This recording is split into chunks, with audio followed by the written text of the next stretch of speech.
बिस्मिल्लाहिर्रहमानिर्रहीम। अस्सलामु अलैकुम।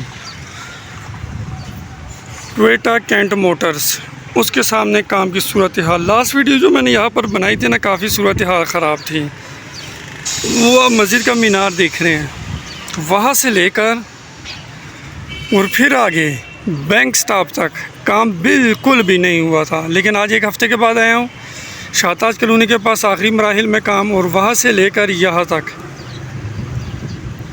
ये यहाँ पर फ़र्श बन चुका है, साइड वाल हाफा बनी हुई है, और उससे आगे जो वो मीनार आपको मस्जिद का नज़र आ रहा है, वहाँ से लेकर आगे तक काम हो चुका है। फ़ाइनल आखिरी मराहिल के अंदर है। अब जो हिस्सा बचता है वो मैं जूम करके दिखाऊँ ना आपको, यहाँ से लेकर और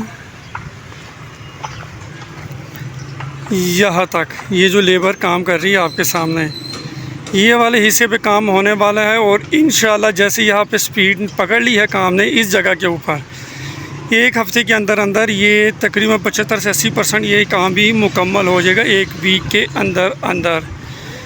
ठीक है, उससे आगे की जानिब अगर जाएँ तो वहाँ पर काम 100% मुकम्मल इस तरह ये वाला हिस्सा रहता था। तो ये टोटल वीडियो आज मैंने आपको वाल्टन की दोबारा दिखा दी है पिछले हफ्ते की तरह। तो इंशाल्लाह नेक्स्ट वीडियो में हम फिर मिलेंगे आपके साथ लेटेस्ट अपडेट के साथ और लेटेस्ट वीडियो के साथ। तो हमें दीजिएगा इजाज़त नेक्स्ट वीडियो के लिए। अल्लाह हाफिज़।